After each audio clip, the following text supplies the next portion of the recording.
Então, boa tarde, pessoal. Aqui é o Breno. A gente está aqui no colóquio da Física da UFABC.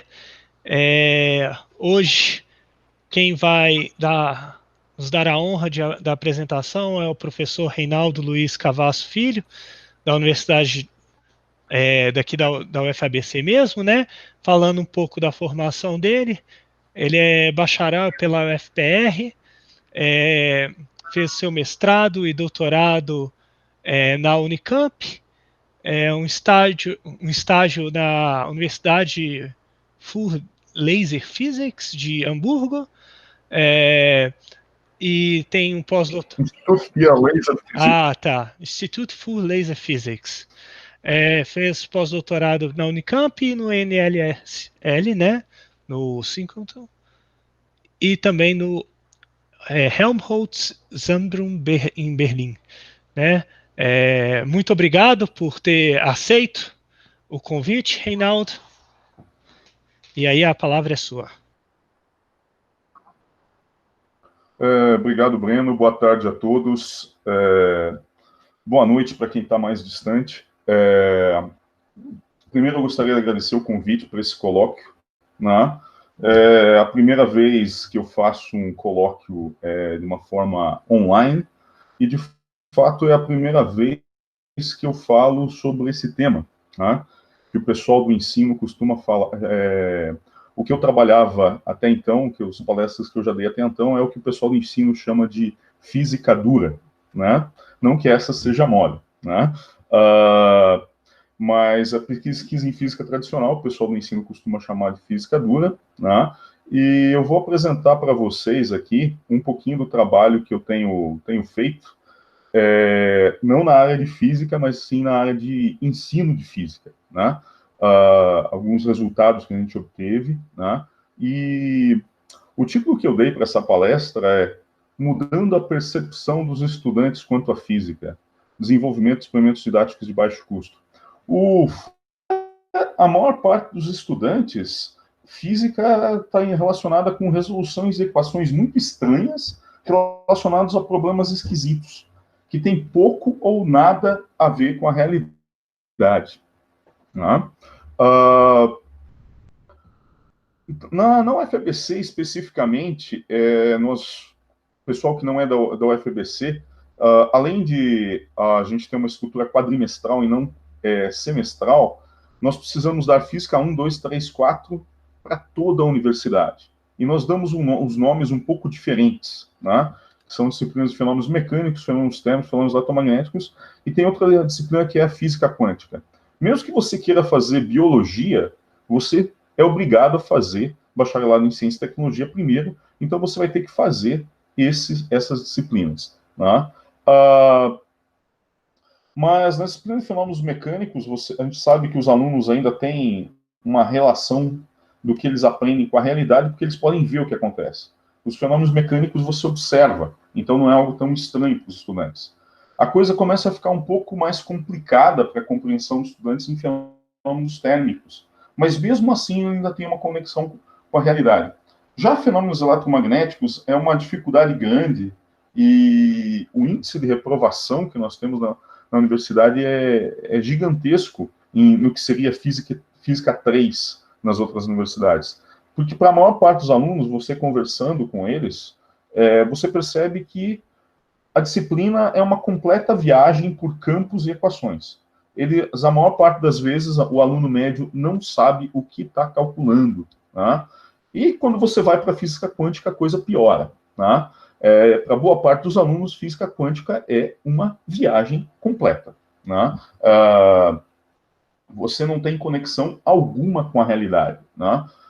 Bem, mas tentando entender da onde vem esse problema, e conversando com vários professores do ensino médio, a gente chega à conclusão que o grande problema é, na minha visão, a forma como a física é apresentada no ensino médio. Né? Grande maioria das escolas, mesmo as particulares, não possui laboratório. Né? Então, o aluno, no primeiro ano do ensino médio, já é jogado no mar de equações sem experimento algum. Isso ocorre até nas escolas particulares. nas melhores escolas particulares de São Paulo, é raro uma escola que tenha um laboratório de física. Né? Nas escolas públicas, o problema é mais sério ainda. É óbvio que o ideal para a gente seria resolver esse problema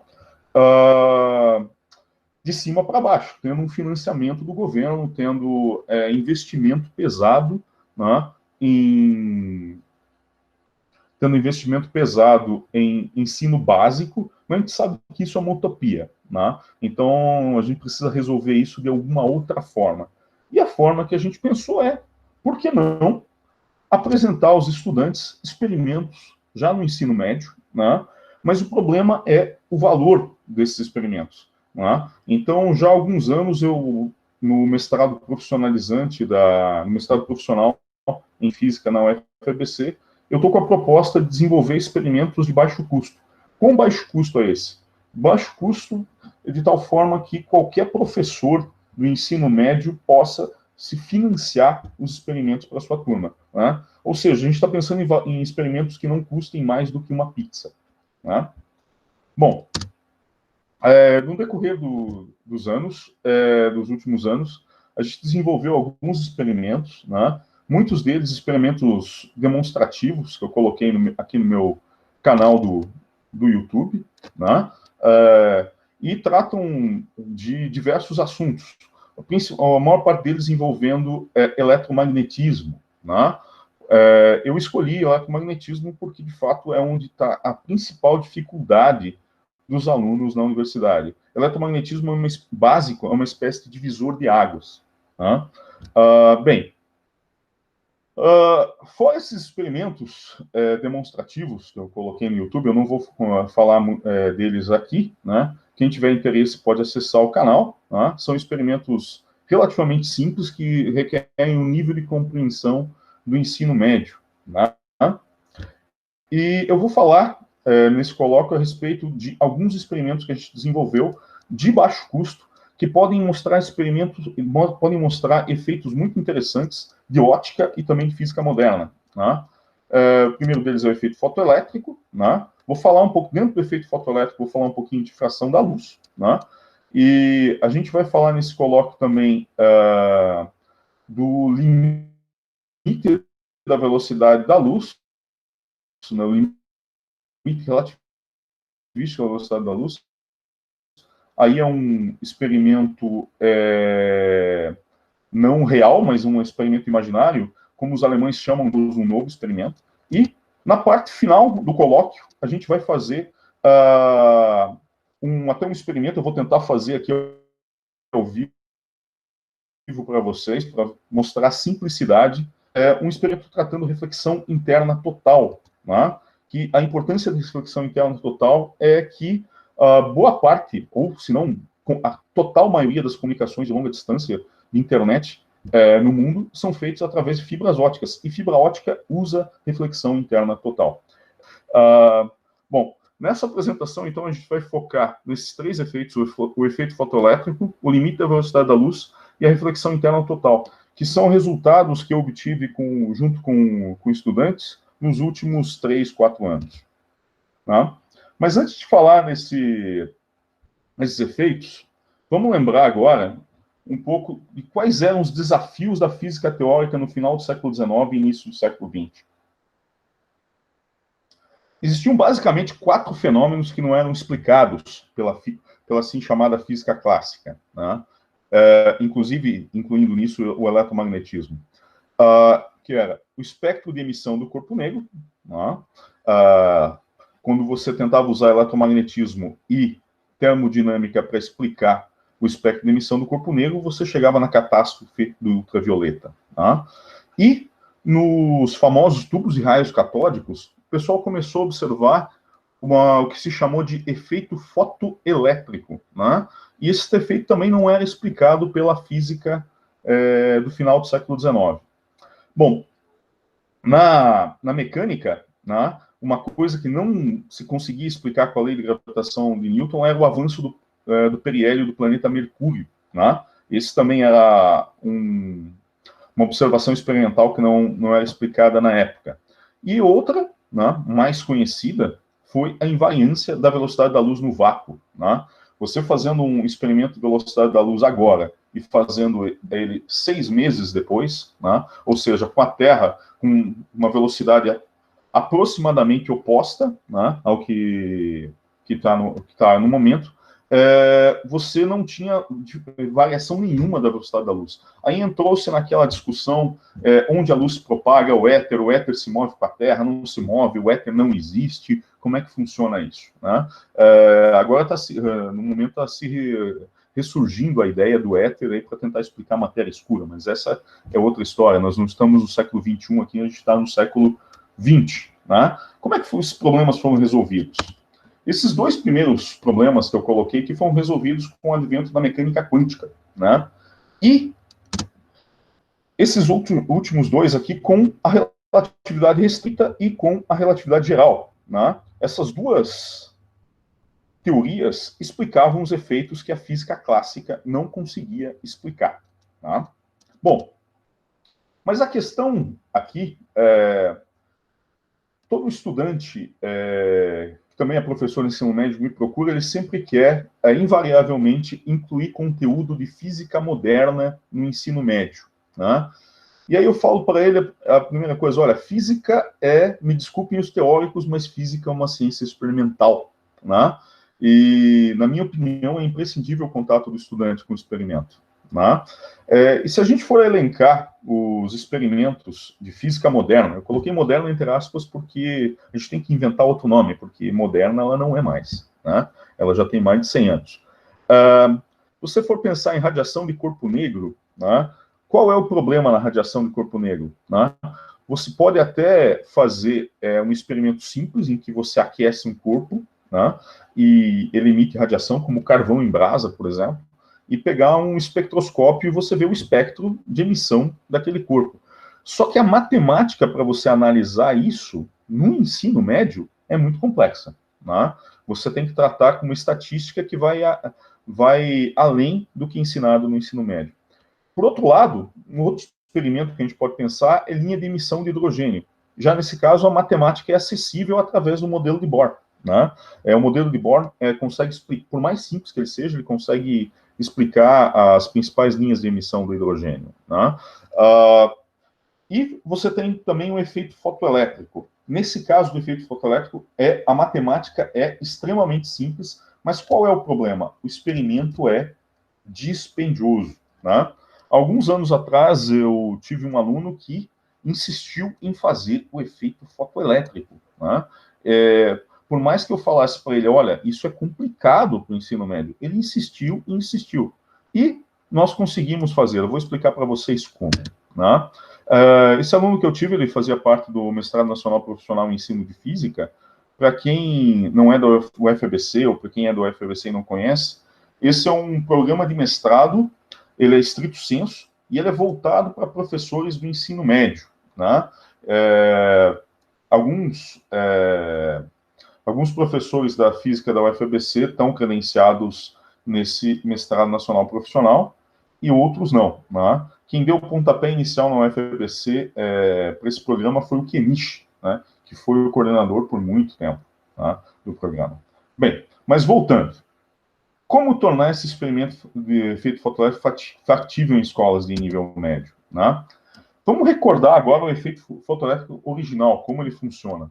Basicamente, você tinha aqui um tubo de raios catódicos, que nada mais era do que um tubo de vácuo. Né?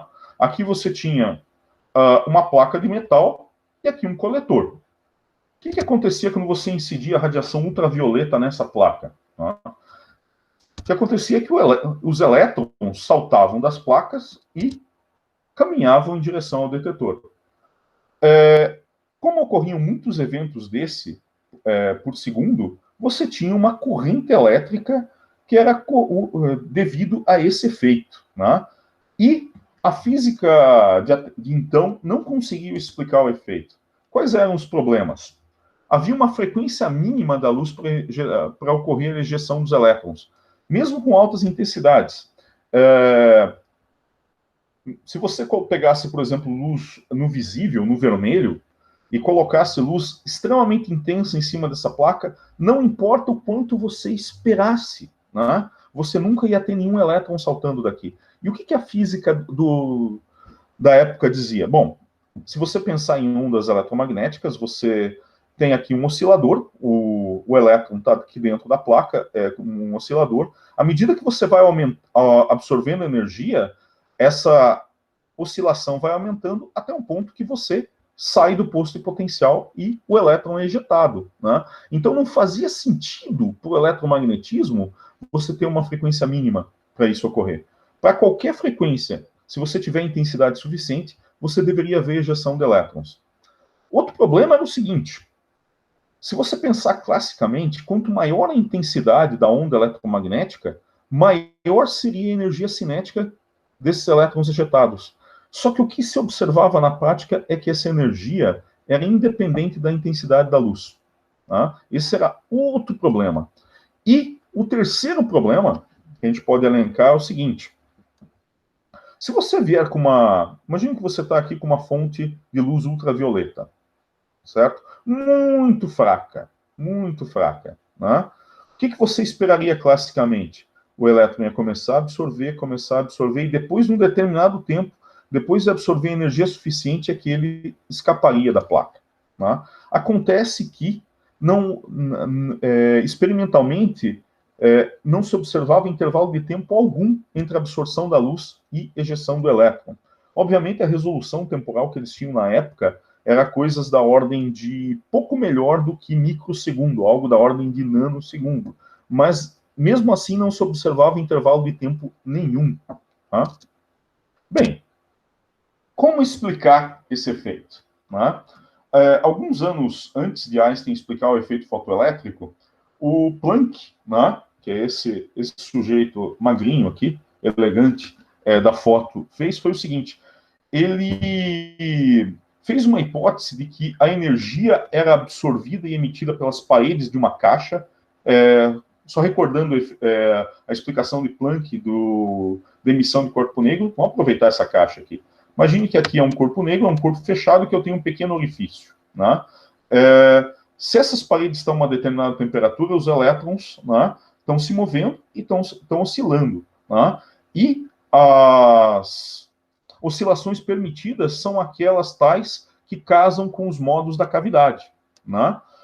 Se você contar a energia de todos esses modos, né, o que vai acontecer? Você vai fazer uma integral, de fato, e você vai chegar naquele resultado da física clássica, que é a catástrofe ultravioleta. O que o Planck fez? O Planck fez, olha, vamos dizer que essas ondas aí, elas não podem assumir, essas ondas dentro da cavidade, não podem assumir qualquer valor de energia, mas apenas valores de energias discretos. Né?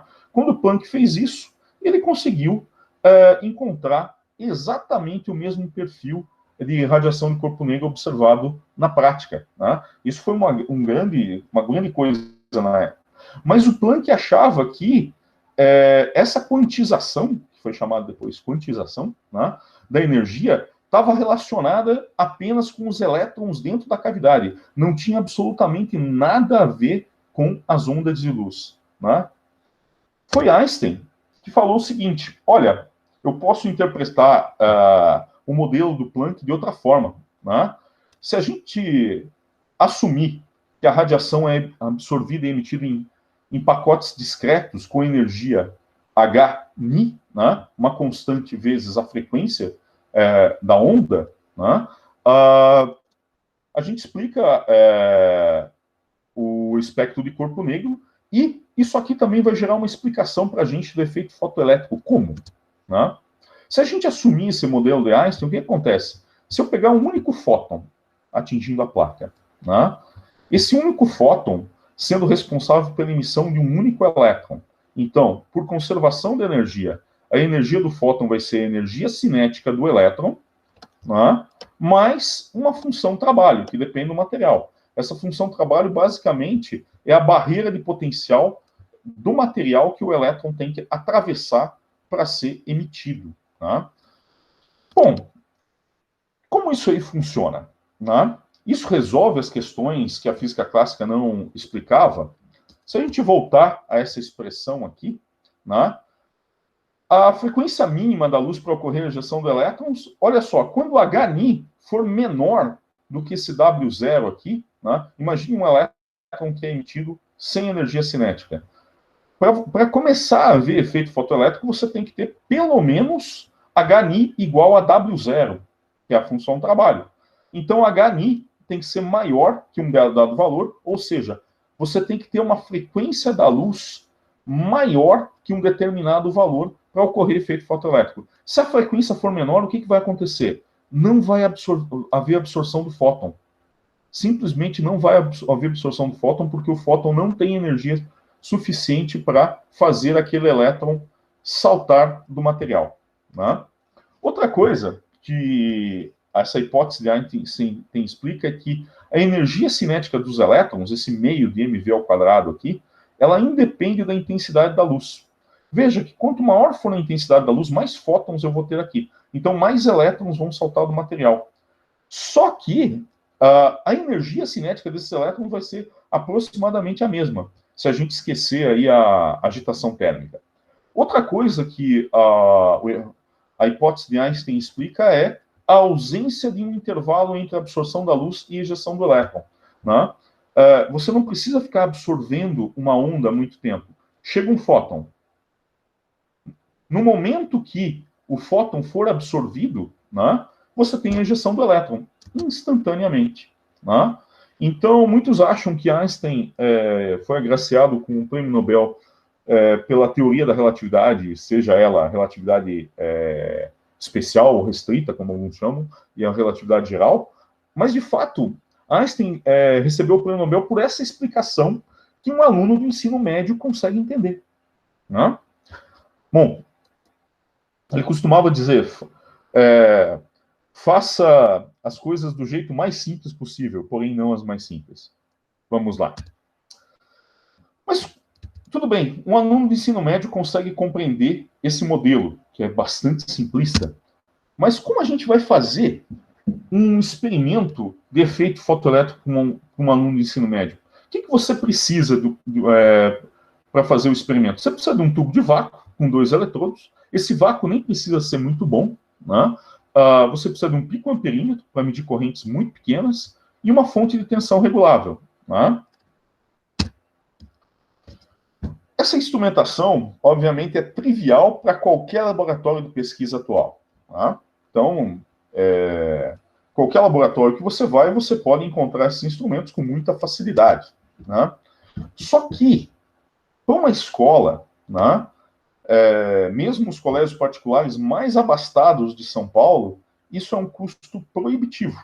Não tem como você fazer um experimento desse com um tubo de vácuo, um picoamperímetro e uma fonte de tensão regulável em uma escola. Né? Então, como resolver essa questão? Você fala para o aluno, escolha o projeto. Né? Mas aluno, muitas vezes, é parecido com filho. Você fala para ele fazer alguma coisa e o moleque continua insistindo. Né? Foi isso que aconteceu. Né?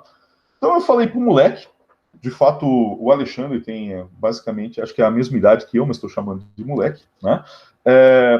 A gente foi atrás de instrumentação mais simples para o efeito fotoelétrico. Daí eu lembrei de válvulas comerciais. Né? Válvulas funcionavam basicamente como transistores, chaves, né? de potência relativamente alta em circuitos eletrônicos. Eles eram muito comuns até o fim da década de 90. E você encontrava uma válvula dentro, pelo menos uma válvula dentro de cada TV de tubo. Né?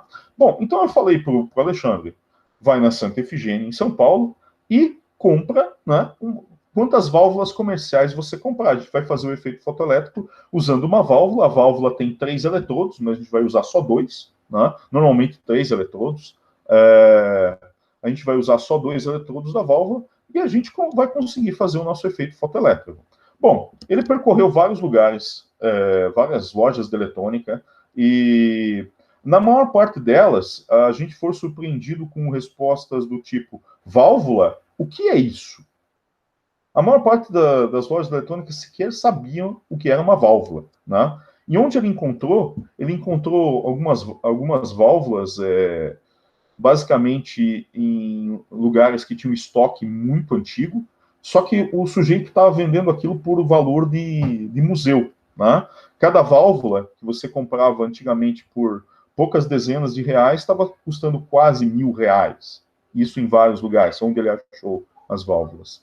Tá? Então, usar válvula não foi uma opção. Aí surgiu a seguinte ideia. Né? Será que é possível fazer com que um LED, LED de fato é o acronismo de diodo emissor de luz, funcionar às avessas? Ou seja, a nossa ideia era, será que se o LED absorver luz, ao invés de emitir, se a gente incidir luz no LED, a gente vai ter como resultado uma fotocorrente? Né? A resposta para isso é sim e não. Eu já vou explicar esse sim e não. A nossa ideia do experimento é basicamente essa: você tem um picoamperímetro, né? Porque você vai medir corrente muito baixa, e ao invés de aplicar uma diferença de potencial nesse LED para ele acender, a gente incidiu luz nesse LED. Né? E também, como no efeito fotoelétrico, dependendo da cor dessa luz, a gente conseguiu observar uma fotocorrente. A gente fez isso no laboratório didático da UFABC e usou um picoamperímetro, e usou também uma fonte regulável para aplicar a tensão reversa. Só recordando um pouco aí do efeito fotoelétrico, você aplicando uma tensão reversa, você consegue zerar a fotocorrente. A gente conseguiu fazer isso no experimento também. Só que tínhamos dois problemas para aplicar isso no ensino médio: o picoamperímetro e a fonte regulável. Fonte regulável você consegue até encontrar algumas bem baratas hoje em dia. Né? O problema era o picoamperímetro. Né? Então, isso aí demandava muito recursos. O que a gente fez? Né? De novo, o moleque não quis desistir.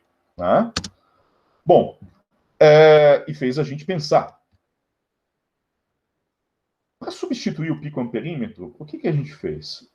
Obviamente, os multímetros que você encontra no mercado, aí, eles conseguem medir miliampere e não pico e nanoampere. Então, qual foi a ideia? Se eu colocar aqui, esqueça essa outra parte aqui, imagine isso aqui como um circuito fechado, por enquanto. Se eu passar uma corrente aqui nesse resistor de 1 megaohm, 10 elevado a 6 ohm, nos terminais desse resistor eu vou observar uma diferença de potencial que é proporcional à corrente. Se eu passar 1 microampere aqui, eu vou ter uma diferença de potencial de 1 volt aqui nesse resistor. Tá? E para aplicar tensão reversa, como a gente fez? A gente fez isso com uma fonte muito boba.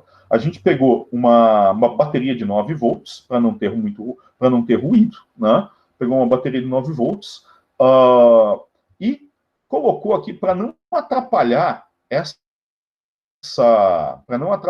essa leitura aqui da fotocorrente, a gente pegou um resistor muito pequeno, da ordem de 50 kΩ.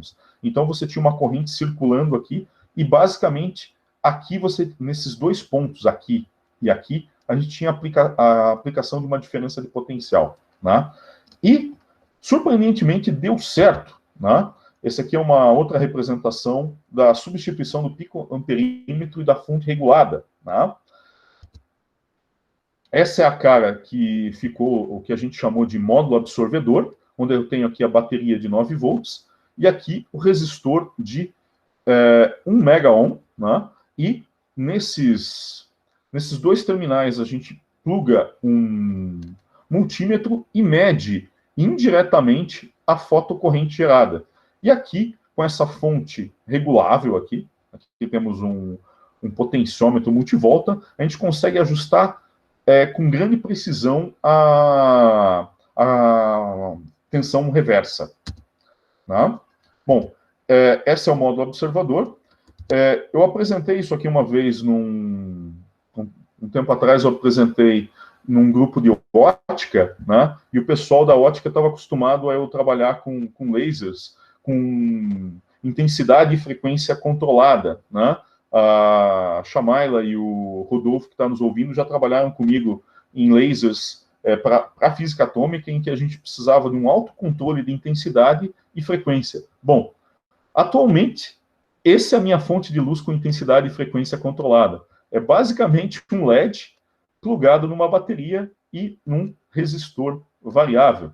Tá? Como eu controlo a frequência da luz, eu mudo o LED. Tá? Bem, um dos problemas que a gente encontrou nesse experimento era o seguinte: a ideia desse experimento é iluminar um LED com outro. Né? Se a gente colocar eles simplesmente próximos, qualquer batida aqui, ou tremida da mesa, né? Ou alguma outra perturbação, variava a intensidade da luz que chegava no LED absorvedor, e aí a gente resolveu o problema de uma maneira muito inventiva, cortando uma caneta Bic. Né? Então, aqui, esse é o nosso guia de onda para acoplar os dois LEDs. Curiosamente, o diâmetro do LED bate exatamente com o diâmetro interno da caneta Bic. Né? Se a gente... uma das observações que a gente fez aqui, se a gente iluminar um LED verde com um LED azul, né, a gente observa uma fotocorrente, e uma fotocorrente relativamente alta, da ordem de 1 microampere, né, se a gente inverter, ao invés de iluminar o LED verde com o LED azul, se a gente inverter, aparece uma coisa curiosa. Né? O que acontece com a frequência da luz verde? A frequência da luz verde é menor do que a frequência da luz azul. Se a gente fizer isso, a gente não observa fotocorrente nenhuma. E olha que a gente aumentou a intensidade desse LED verde aqui até não poder mais. E colocou o multímetro na menor escala, mesmo assim a gente não observou fotocorrente nenhuma. Ou seja, da mesma forma que no efeito fotoelétrico original, você tem um comprimento de onda de corte para ocorrer o efeito fotoelétrico. Ele não ocorre para qualquer luz. Né? Ou seja, aquilo que nós mostramos, a energia do fóton tem que ser maior do que a função trabalho do material que está absorvendo. Né? Outra coisa que a gente observou é que é possível frear, né, a fotocorrente com uma tensão reversa. Se eu começar a aplicar uma tensão reversa aqui, a fotocorrente gerada no LED absorvedor vai diminuindo até zerar. Né? Bem, esse é um gráfico. Aqui eu tenho duas intensidades. Né? Aqui eu estou iluminando um LED azul, está iluminando um LED vermelho. Então, quando eu tenho uma alta intensidade e começo a aumentar a tensão reversa, eu começo a ter uma diminuição da fotocorrente até essa fotocorrente zerar. Aqui, por uma intensidade mais baixa do LED azul, a corrente vai diminuindo também até zerar. O interessante disso aqui é que, independente da intensidade, a tensão de corte, essa aqui, está independendo da intensidade luminosa, da mesma forma que no efeito fotoelétrico original. Né? De fato, esse potencial de frenagem ele é uma medida indireta da energia dos fótons. Né? Quando nós colocamos a energia dos fótons igual aqui a K, certo? Você pode ver que o potencial de parada vai ser esse HNI menos a função trabalho. Né? Quando eu igualo esse K ao potencial de parada, eu consigo encontrar esse EVP é igual à energia cinética dos elétrons, da mesma forma que no efeito fotoelétrico. Tá? E ocorre uma coisa ainda mais interessante. Se nós pegarmos um LED qualquer e variarmos a frequência em que ocorre a frequência em que ele é iluminado, ou seja, variarmos a cor que ilumina o LED, nós vamos poder construir uma curva do potencial de frenagem em função da frequência da luz que incide no LED. E olhem que coisa interessante. Isso aqui depende do LED que está sendo iluminado, ou seja, do material, né, que absorve a luz. Se nós não mudarmos esse camarada aqui, ou seja, trabalharmos sempre com o mesmo LED absorvendo a luz e variarmos apenas o HNI, nós vamos ter uma curva nessa forma, né? Ou seja, uma reta. Qual é o coeficiente de inclinação dessa curva? O coeficiente de inclinação dessa curva aqui é simplesmente H dividido pela carga do elétron. Então, a gente consegue, dessa forma, experimentalmente, determinar a constante de Planck. Né? Esse é o valor que os alunos do Alexandre encontraram, né? 7,9 mais ou menos 0,6 vezes 10 na menos 34 joule vezes segundo. Isso está muito próximo, né, do valor que a gente conhece da constante de Planck. Opa! Bom, mas um dos problemas que o Alexandre, coloquei o nome completo dele aqui, Alexandre Magno Montebiller, o Alexandre, de fato, foi meu primeiro aluno do mestrado profissional. Né? A gente fez isso alguns anos atrás, e há uns 3 anos já no Colégio Bandeirantes, ele dá um mini curso de física quântica baseado no trabalho que a gente fez. Outra parte do trabalho foi determinar, né, determinar o comprimento de onda dos LEDs. E aí ele bolou um esquema bem interessante. Aqui eu tenho um LED, né, que eu quero saber o comprimento de onda. A uma certa distância aqui eu coloco uma lente, de forma a manter o feixe colimado quando passa por uma grade de difração. E a separação dos máximos de difração, se você medir com a régua, você consegue determinar com uma boa precisão o comprimento de onda dos fótons do seu LED. Veja que nesse gráfico aqui a gente tem uma certa incerteza na frequência óptica, mas, dado que esse foi um experimento realizado no laboratório de ensino médio, é bastante impressionante esse valor que foi encontrado. Tá? Aqui é uma foto dos alunos realizando o experimento no primeiro, que ele chamou de mini curso de física quântica no Colégio Bandeirante. Né? Esse aqui são dados recolhidos pelos alunos com esse experimento. Né? E a conclusão dessa parte aqui é que, se nos dias de hoje, Planck e Einstein aprenderiam alguns dos conceitos fundamentais da mecânica quântica já no ensino médio. Eu coloquei uma foto aqui do meu primeiro aluno. Hoje o Alexandre é coordenador da física no Colégio Bandeirante. Tá? Por favor, gente, se vocês tiverem alguma pergunta, podem se manifestar. Tá? Como essa é a primeira vez que eu estou apresentando um colóquio online, às vezes eu acho que eu estou falando sozinho aqui. Mas vamos lá. Bom, um outro experimento que eu resolvi colocar aqui, embora esse é realmente barato, esse é de graça. Esse você consegue fazer só com papel e tinta. Né? Aqueles que já viram relatividade, que não costumam trabalhar com isso, basicamente viram um curso de relatividade introdutória na graduação. Né? E, para chegar nessa famosa expressão aqui, não é simplesmente m0c ao quadrado. A energia de um corpo depende da sua massa e depende da velocidade. Né? Como Einstein chegou nessa expressão? Einstein chegou nessa expressão usando um experimento que ele chamou de Gedanken Experiment, que é um experimento imaginativo. Né? Basicamente, se você pegar uma caixa, né, imagine que no universo todo só existe uma caixa. Essa caixa é um sistema isolado de massa m. E, num determinado instante, a caixa emite um fóton. Se a caixa emite um fóton, o fóton carrega consigo momentum. Então, o que vai acontecer? A caixa, por conservação de momentum, vai se mover.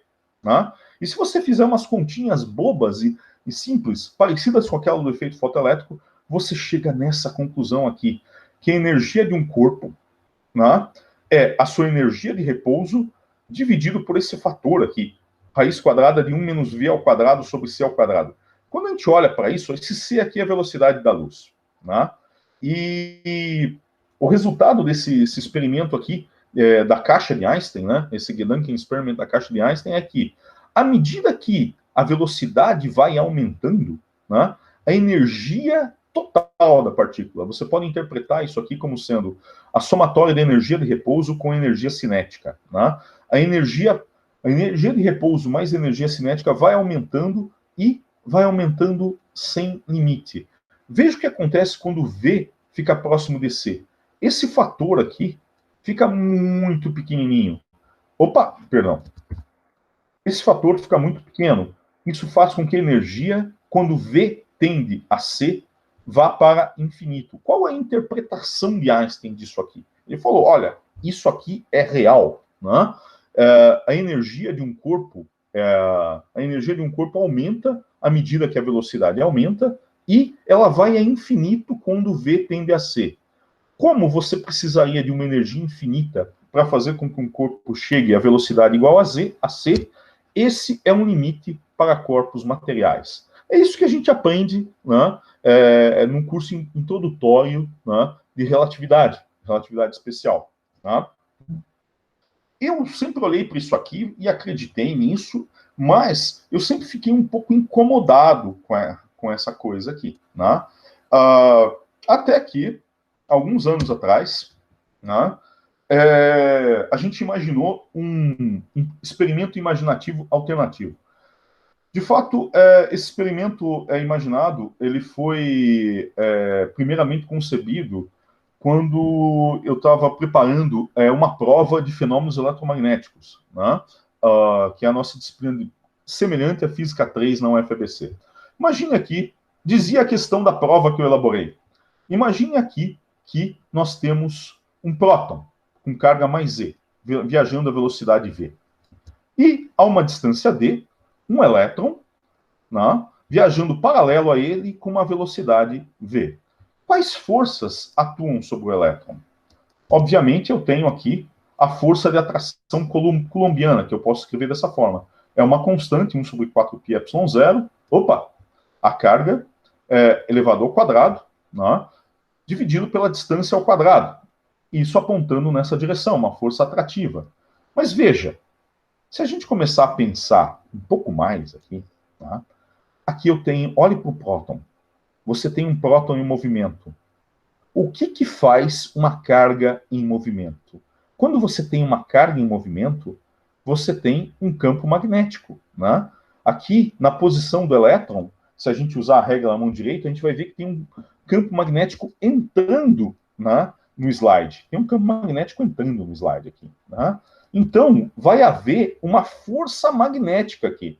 E se você, de novo, usar a regra da mão direita, você vai perceber que, bom, primeiramente, o campo magnético devido ao movimento do próton entra aqui. Veja que tudo isso a gente está analisando no referencial do laboratório. Tá? Então, a gente vai ter uma força magnética repulsiva entre o próton e o elétron, que é simplesmente a carga do elétron V vetorial B. Tá? A gente pode calcular o campo magnético gerado na posição do elétron devido ao movimento do próton, né, usando a lei de Biot-Savart. Mas lembrando que nós temos apenas uma carga, nós não temos uma corrente. Então, o IDS se transforma em QV vetorial, essa distância aqui, menos DJ, a linha aqui, o vetor que une o próton ao ponto onde eu quero saber o campo, dividido por D ao cubo. Né? Se a gente substituir essa expressão aqui, vai acontecer uma coisa muito interessante. Né? A força resultante na posição do elétron vai ter esse jeitão aqui. Né? O que é interessante a respeito disso? Né? Bom, mas para velocidades abaixo desse valor aqui, 1 sobre raiz quadrada de μ0 y0, o que vai acontecer? A força elétrica sempre ganha. Agora, se de alguma forma eu conseguir, né, pegar esse dipolo elétrico, isso aqui nada mais é do que um dipolo elétrico. Se eu conseguir pegar esse dipolo elétrico e colocar numa velocidade maior do que esse valor, né, de fato, isso aqui é igual a C.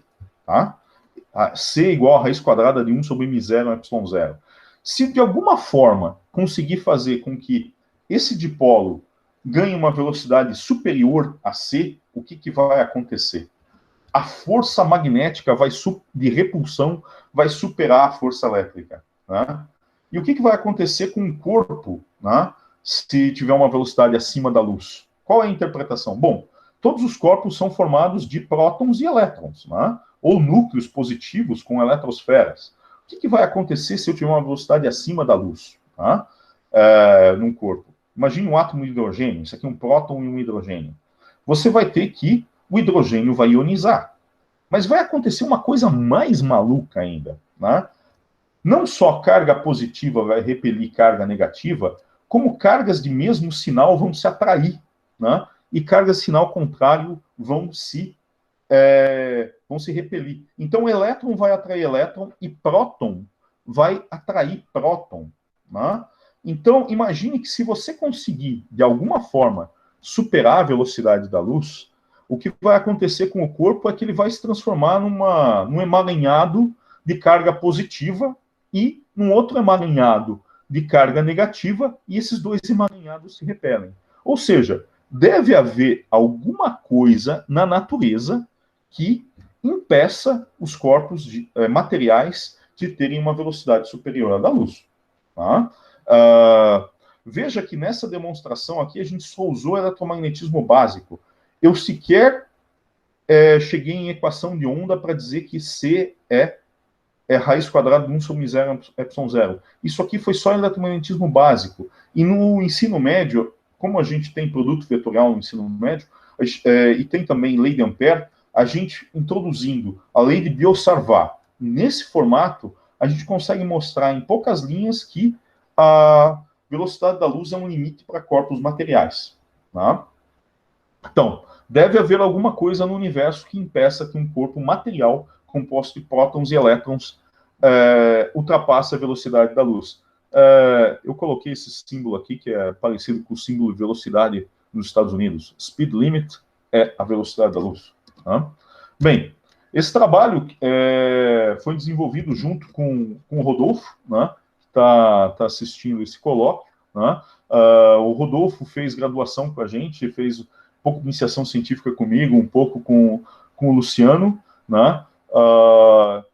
Ele está terminando o mestrado na Politécnica da USP, e a gente publicou esse artiguinho aqui na Revista Brasileira de Ensino de Física no ano passado. Né? Bem, vamos falar agora de um outro problema, reflexão interna total. Né?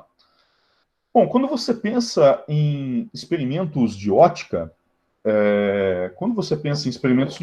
a gente sabe que os alunos do ensino médio, eles já têm uma certa familiaridade com os fenômenos de reflexão e refração da luz. Né?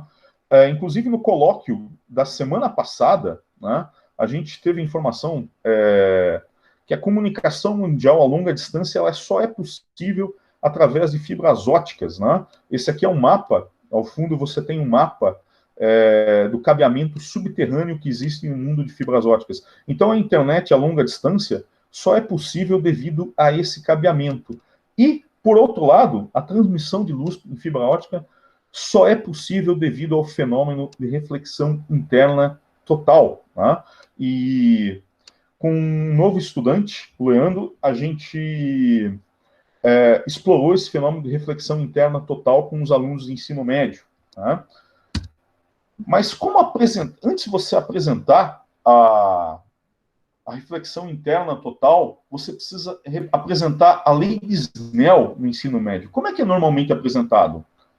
Normalmente você vê em apostilas, até dos melhores colégios, N1 seno θ1 igual a N2 seno θ2, e não se discute isso. Como apresentar a lei de Snell de uma forma mais compreensiva? Conversando com o Leandro, né, depois de várias discussões, a gente chegou à conclusão que a melhor forma de apresentar a lei de Snell para os alunos do ensino médio de uma forma compreensiva é usando o princípio de Huygens, que tem a ver com a frente de onda. Né? Então, a frente de onda no futuro tem a ver com a frente de onda no passado. Né?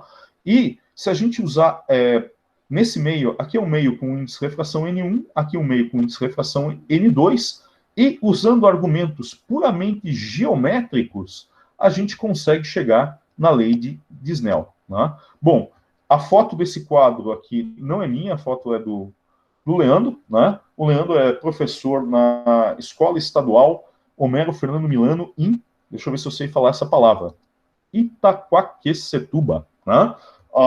Bem, um momento. Né? Mas essa é a forma que os alunos compreendem bem, né? Em poucos minutos da ordem de 10 a 15 minutos, você consegue convencer um aluno de ensino médio que a lei de Snell é válida. Tá? Bem, mas como a gente faz um experimento de baixo custo envolvendo reflexão interna total? Tá? Então, novamente, alunos são como crianças, às vezes, não adianta você falar para ele não faça uma coisa, o sujeito vai lá e faz. Tá? Eu não gosto muito de simuladores, mas o Leandro começou, depois que ele apresentou para os alunos a lei de Snell, ele resolveu explorar o simulador que tem disponível na internet, que é o FET Colorado. Tá? Com ele você consegue colocar uma caneta laser, aqui você tem pode dizer que esse material aqui é ar, e pode dizer que esse material aqui é vidro, com índice de refração aproximadamente 1,5, né? E você pode analisar o ângulo de reflexão, né? O ângulo de refração, você consegue colocar esse sensorzinho aqui e tal, fazer como se fosse um experimento virtual, né? E eu gosto mais de experimentos reais, né? Mas o Leandro mostrou para mim que, de fato, os alunos aprendem bastante também com simuladores, né? Eu sou sempre um pouco desconfiado com simulador quando eu não fiz o simulador, né? Mas se o aluno do ensino médio tiver uma desconfiança com o simulador, né? Ele pode fazer o próprio. Tá? Bem, aí volta a questão de como fazer um experimento real de baixo custo envolvendo reflexão interna total. Se eu pegar um feixe de luz aqui, incidindo com a normal um ângulo θ, né, você vai ter parte do feixe refletido aqui e parte é refratado. Só que quando o ângulo for maior que um ângulo chamado crítico, quando o índice de refração aqui desse meio em azul, que é o vidro, for maior que o índice de refração do ar aqui, tem um ângulo limite tal que nenhuma luz vai passar por esse meio. À medida que você for passando aqui, à medida que você for aumentando esse ângulo θ, vai chegar num ponto aqui que você vai ter uma saída aqui a aproximadamente 90 graus, certo? E a partir desse ponto, você não vai conseguir mais transmitir luz para esse lado aqui, para esse meio, e sim você vai ter reflexão interna total. Tudo bem, mas como a gente pode fazer um experimento desse? Né? Como a gente pode... O primeiro problema é como eu consigo colocar esse raio de luz aqui dentro. Se eu pegar um laser pointer aqui, certo? Se eu pegar um laser pointer aqui e tentar vir com esse ângulo, o que vai acontecer é que o ângulo diminui. Nossa, isso aqui ficou horrível, esse desenho. Usar esse apontador aqui, mas acho que vocês entenderam a ideia. À medida que eu vou aumentando esse ângulo de incidência, né, vai chegar um ponto aqui que eu vou estar a 90 graus e não vou conseguir este ângulo aqui dentro. Né? Chega um ponto que eu não consigo incidir mais luz aqui dentro também. Qual seria a opção? Eu poderia entrar com luz pela lateral do vidro, tá? Num ângulo maior do que esse ângulo aqui, ou pensar em algum outro esquema óptico. Qual foi a solução que a gente teve para o problema? Tentando fazer um experimento de baixo custo. Tá? Obviamente, eu poderia entrar em contato com alguma empresa de ótica e pedir para eles um prisma com ângulo específico, tal, mas isso ia custar um certo valor maior do que o valor de uma pizza. Né? Eu esqueci de comentar, mas aquele experimento que eu mostrei de efeito fotoelétrico com LEDs não custa mais do que R$50. Né? Todos os LEDs, as baterias e os multímetros não custam mais do que R$50. Né? E tem pizzas por aí que saem mais do que isso. Né? Bom, para manter o custo desse experimento abaixo do valor de uma pizza, Chamaila, eu não sei como está o valor da pizza aí na Itália. Talvez isso não valha para a Itália. Né? A gente teve uma outra ideia. Né? A gente resolveu usar um componente muito caro, papel molhado. Né? Qual é a ideia aqui? Imagine que eu insiro um feixe laser no papel molhado. O que vai acontecer no papel? Né? No papel molhado, ele é semi-transparente. Eu vou ter o quê? Eu vou ter o espalhamento de luz aqui para todos os lados desse feixe. Opa! E, como eu tenho papel molhado, também tem água, o índice de refração da água é próximo do vidro. Então eu vou conseguir entrar com luz dentro do vidro num ângulo relativamente aberto. Né? Eu vou espalhar esse feixe, né? E vou conseguir não só ângulos tais que eu vou ter o parte do feixe passando aqui para o lado do ar, mas eu vou ter ângulos maiores do que o ângulo crítico, né? Que não vão passar para esse lado de cá. Tá? Bom, o que vai acontecer quando esse feixe for completamente refletido e chegar aqui no papel molhado? Ele vai espalhar a luz e nós vamos conseguir observar a luz nesse lado. Né? Veja que aqui não, embora nessa interface ocorra reflexão interna total, e aqui também, nessa outra interface aqui não vai ocorrer reflexão interna total, por quê? Porque eu não tenho ar, eu tenho papel molhado, né? E o índice de refração da água vai permitir que eu tenha feixe entrando no papel molhado e seja espalhado no papel. Bem, se a gente quiser observar isso por outro ângulo, né? Aqui eu fiz um corte do vidro. Se a gente observar por cima, veja que eu tenho uma simetria de rotação aqui. Então, o que eu vou observar na prática? Eu vou observar um halo, vou observar um disco. Tá? Sendo que o diâmetro, né, desse disco vai estar relacionado com a altura. E uma conta bem boba aqui, né, mostra que a tangente desse ângulo crítico é 1/4 desse diâmetro do halo dividido pela espessura. Ou seja, se a gente medir o diâmetro do halo e medir a espessura, a gente vai conseguir determinar o ângulo crítico e também o índice de refração do vidro. Né?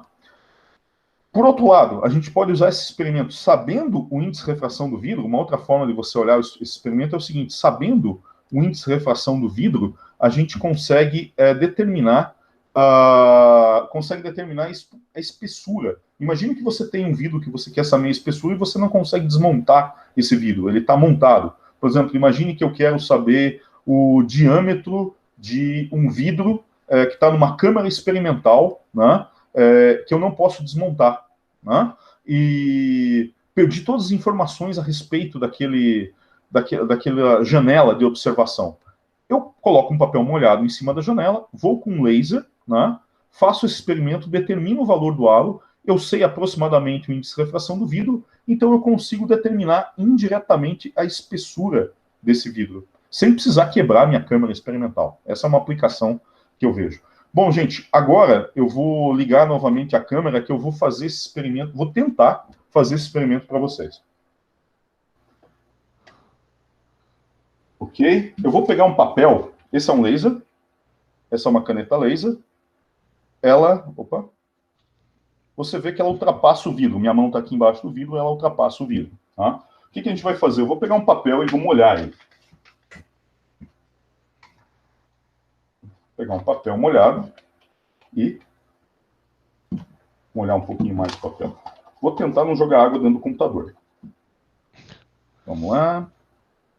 Deixar um papel molhado esticadinho. Tá? Esse experimento é bem fácil fazer se você está no ambiente, se você está vendo ao vivo. Né? Para funcionar remotamente, você precisa controlar a iluminação.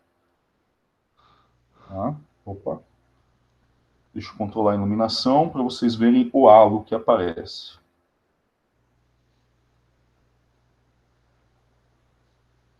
Não está dando para ver ainda. Deixa eu tentar outro tipo de iluminação. Iluminação do próprio feixe. Do próprio... Opa!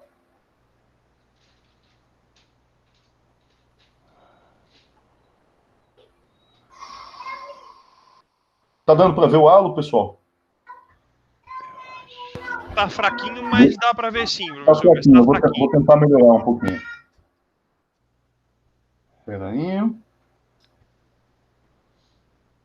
Aqui. Percebam que eu tenho um halo, né?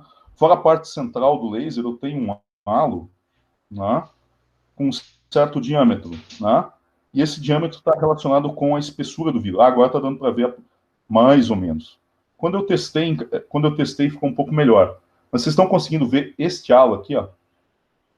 Ele tem um certo diâmetro. Bom, ao vivo aqui eu consigo ver muito bem, né? consigo ver muito bem. Tá sim. Vou mostrar uma foto. Oi? Deu para Deixa eu ver, tentar sim. de novo. Deu para ver? Vamos derramar um pouquinho mais de água aqui. Talvez melhore. Vamos lá. Aqui. Agora vocês percebem o halo. Fora o ponto central do laser, você tem um halo em volta. Deixa eu ver a iluminação. Ah, a iluminação assim ajuda. Opa, não piora. Fazer coisas remotamente é mais difícil. Toda vez que você faz experimento com laser, você tem que controlar a luminosidade, senão você não consegue. Ah, agora está dando para ver bem. Vocês conseguem ver? Sim. Perfeito. Bom, Agora então, ficou gente, bem o que claro. acontece é que esse halo externo aqui, né, tem a ver com a reflexão interna total. Né? Eu só estou conseguindo ver esse halo porque a luz refletiu na segunda parte aqui do vidro, na segunda interface, né, e a gente está observando ele por espalhamento no papel novamente. Né? Deixa eu voltar aqui à apresentação. Vamos lá. Apresentar. Vamos lá. Tela inteira. Deixa eu voltar para a minha apresentação, onde eu tenho umas fotos aqui. Deixa eu voltar aqui o padrão.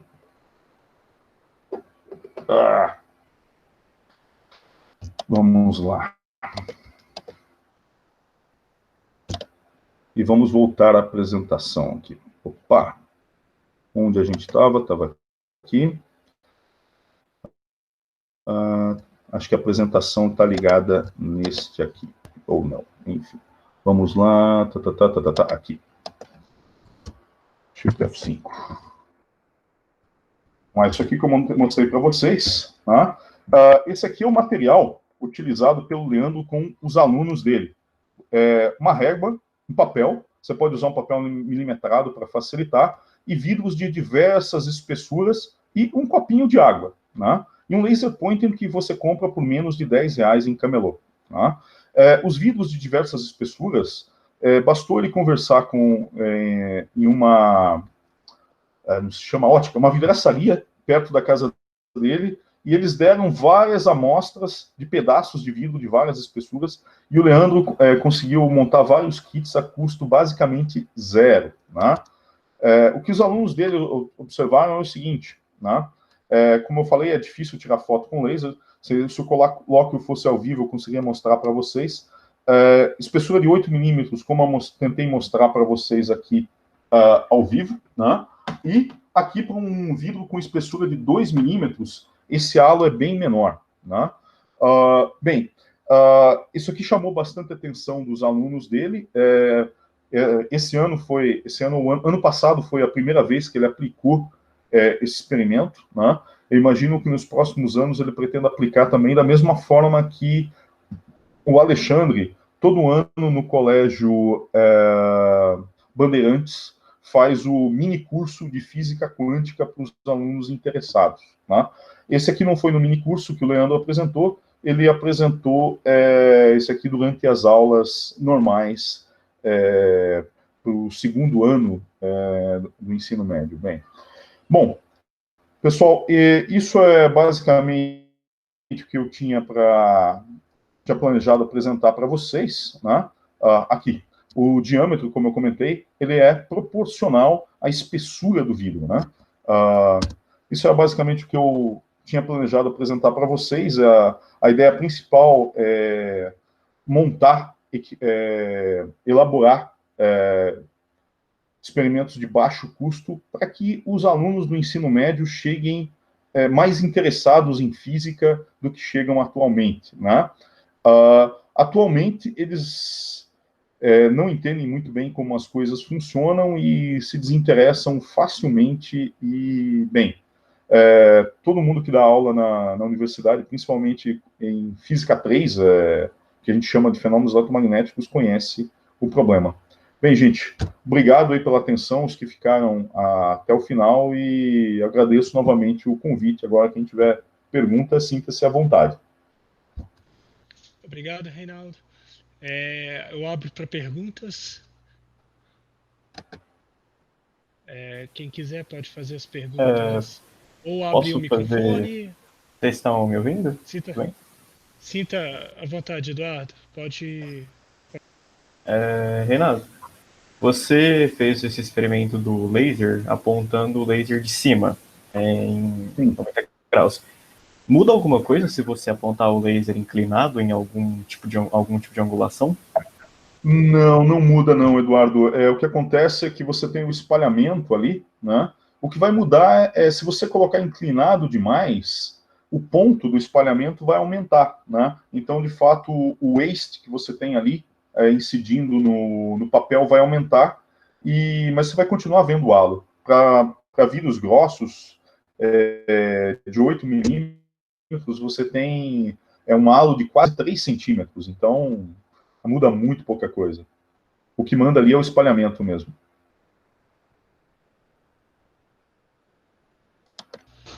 Não sei se eu respondi. José? Respondeu, eu agradeço. Obrigado. José, você pode abrir seu microfone e fazer o comentário? Tá, joia, obrigado.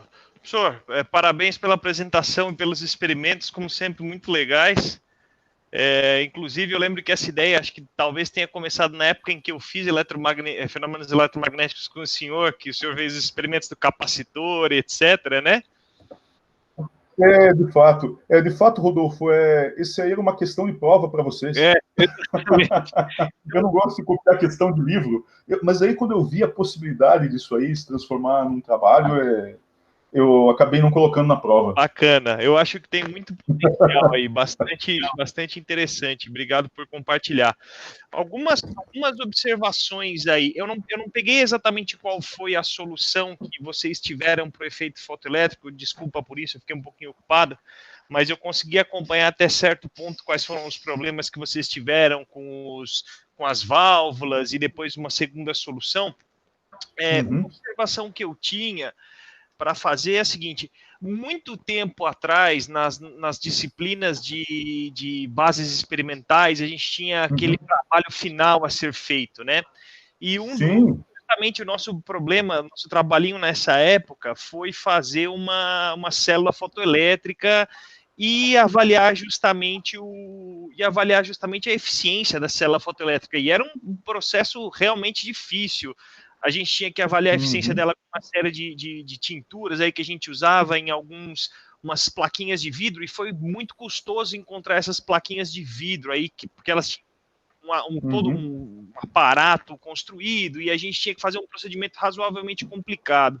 O que a gente fez mais a título de curiosidade, que eu acho que a gente acabou nem apresentando, foi fazer, eu não sei se o senhor tem conhecimento de umas espécies de malhas condutoras, que são o quê? São uns tecidos trançados em cor, acho que acinzentada, se eu não me engano. E o que a gente fez? A gente pegou e começou a fazer sanduíches dessas malhas condutoras, em que no meio do caminho a gente colocava, acho que dióxido de titânio, salvo engano.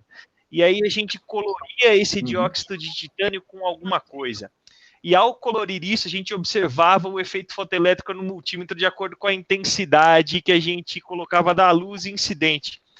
Essa pode ser uma alternativa se o senhor tiver algum interesse, por exemplo, em trabalhar com umas coisas. Eu não sei quanto que custa, mas eu acho que dióxido de titânio é baratinho e malha condutora também.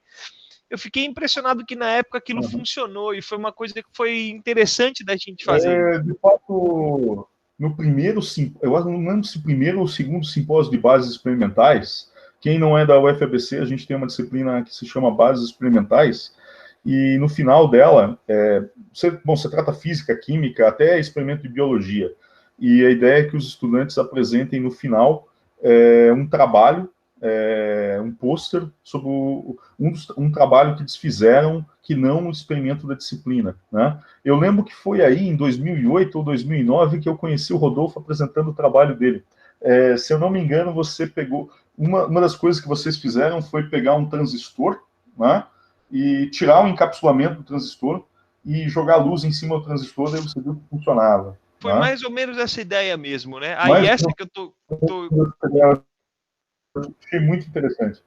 Essa que eu compartilho com o senhor, acho que a gente nem chegou a apresentar.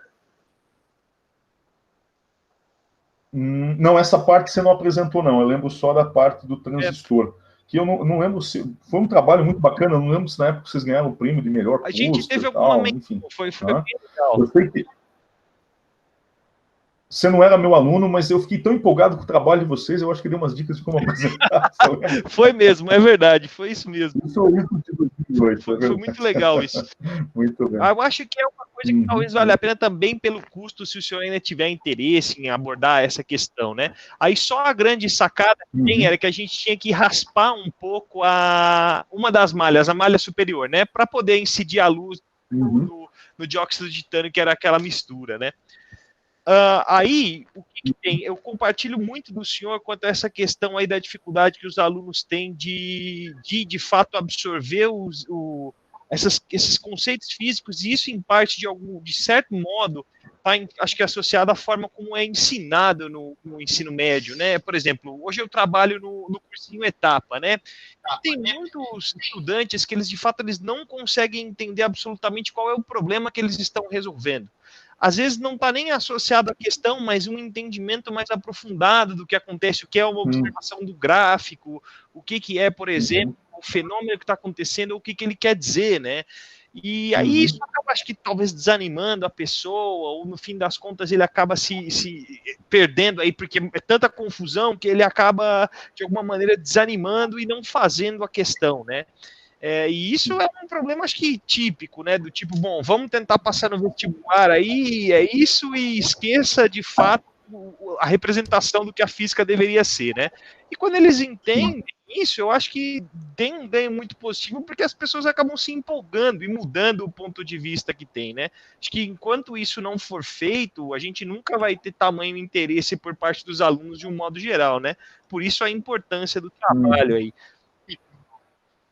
Aí, acho que só uma última observação aí quanto ao nosso trabalho em conjunto, né? Isso acho que é mais para o pessoal, para o resto da audiência aí. Apesar do professor Reinaldo não ter mencionado, essas questões, elas, em termos dos campos elétricos e magnéticos, elas têm toda uma parte de relatividade envolvida, né? Só que o nosso propósito foi justamente esse, né, professor? De tirar toda essa questão da relatividade no tratamento da física clássica e a obtenção da velocidade da luz como um limite físico que aparece da própria física clássica, né? Mas, por exemplo, essa discussão toda que entra nessa construção de campo magnético, ela por si só já é algum reflexo, por exemplo, do movimento, da carga e, consequentemente, de questões associadas à teoria da relatividade clássica, né? Então, esse é uma espécie de experimento, esse Gedanken Experiment, que está nessa interface mecânica clássica, relatividade, né?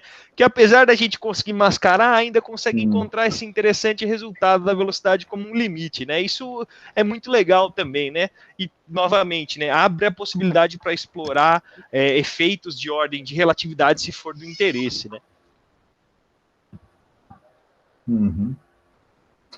Não, eu entendi, Rodolfo. De fato, eu quis apresentar dessa forma, sem a expressão relativística para as forças. Obviamente, você precisa da correção para força elétrica e força magnética, a correção relativística, certo? Só que aí perde um pouco como eu posso... o apelo principal é você mostrar que você não precisa da relatividade para dizer que você, dentro do eletromagnetismo, sem falar de equação de onda, você tem embutido ali no eletromagnetismo que você tem um limite de velocidade para corpos materiais. O que acontece, né, se você coloca a expressão real de força relativística, a correção relativística? Essa correção relativística é um termo que multiplica a força elétrica e é o mesmo termo que multiplica a força magnética. Quando você divide uma pela outra, o resultado é exatamente esse que a gente apresentou, né? E agora, Breno, você viu por que eu convidei meus ex-alunos para eles me ajudarem a explicar.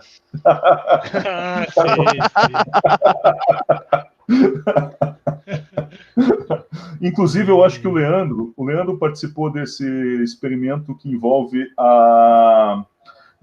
a reflexão interna total da luz, né? se o Leandro quiser... Não sei se eu respondi a você, Rodolfo, desculpa. Respondeu, era só um comentário. Sua apresentação está ótima, professor. Parabéns novamente. Não, obrigado. Eu chamei vocês para me ajudarem a apresentar caso possa uma bobagem. Leandro, eu falei alguma bobagem? Você quer colocar alguma coisa?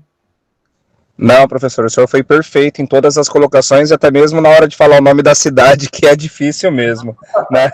Itaquaquecetuba. É isso mesmo, o senhor foi perfeito nas suas colocações.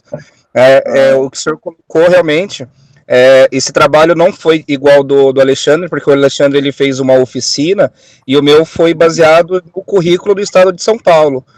O pessoal do segundo ano, ele tem essa parte que é trabalhar com a refração, e a reflexão interna total, então foi baseado aí num total de 6 aulas, toda essa parte dos experimentos. O senhor foi perfeito. Não, obrigado, Leandro. É o seguinte, para o pessoal que não está acostumado com mestrado profissional e está interessado a orientar, é uma orientação um pouco diferente da que a gente está acostumado na orientação acadêmica. Você vai orientar normalmente uma pessoa com uma idade mais próxima da sua, né, que trabalha de 40 a 60 horas por semana, né, ou seja, você não vai ter todo aquele tempo que você tem com o aluno do mestrado acadêmico, né, e também são pessoas com um pouco mais experiência, que têm filhos, tem família para cuidar, então a interação é um pouco diferente do que você costuma ter com alunos do mestrado acadêmico, né? Mas me revelou, foram boas surpresas que eu tive, né? Orientando professores de ensino médio nesses trabalhos, né? Uma outra coisa que eu ia comentar em relação ao trabalho do Alexandre, que é aquele trabalho do efeito fotoelétrico, né?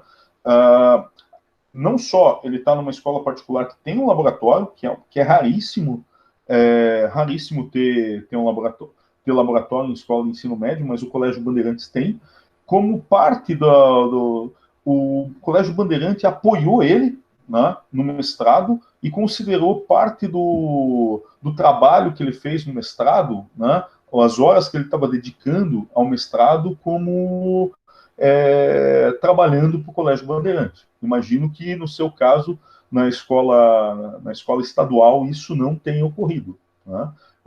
Então, são universos diferentes aí, né? Mas eu não sei, eu levantei uma questão, não tinha visto que estava aqui, eu não sei se você pretende continuar apresentando, né, esse experimento para os alunos nos próximos anos.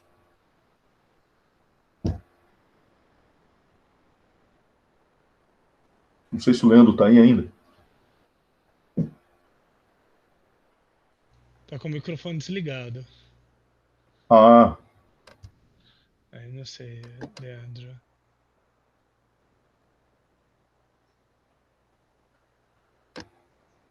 Muito bem. Ele está aí. Certo. Muito bem. Mais alguma questão?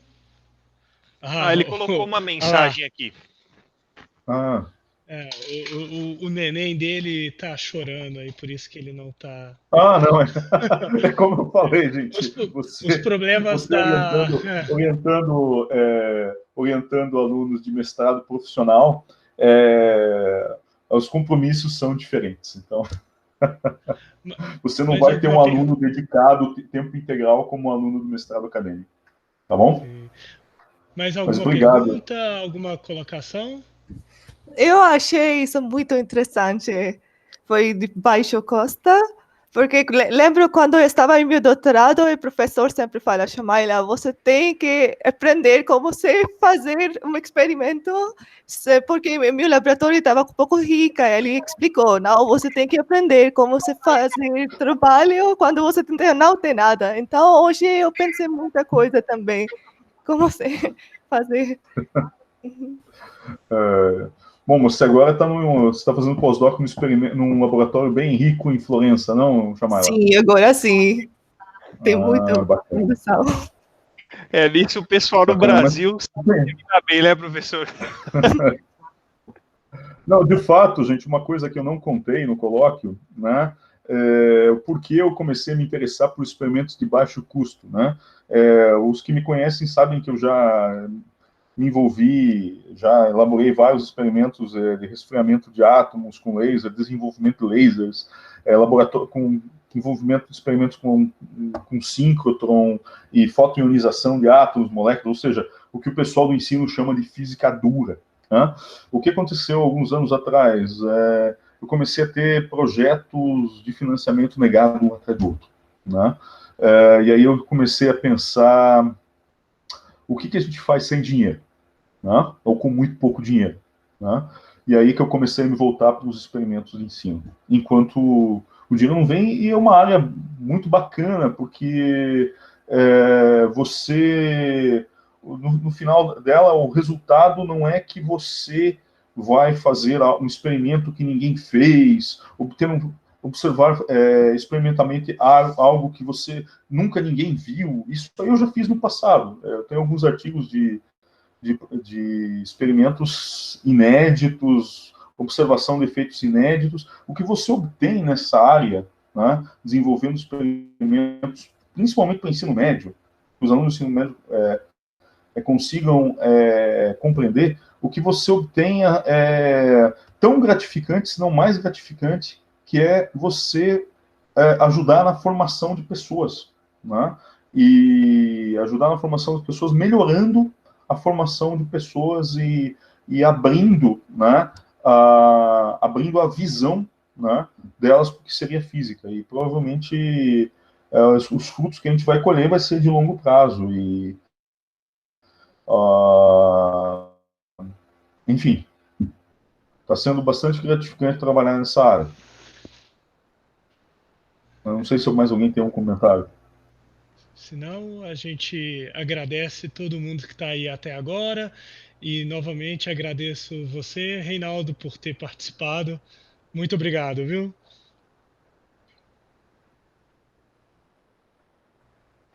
Obrigado a vocês.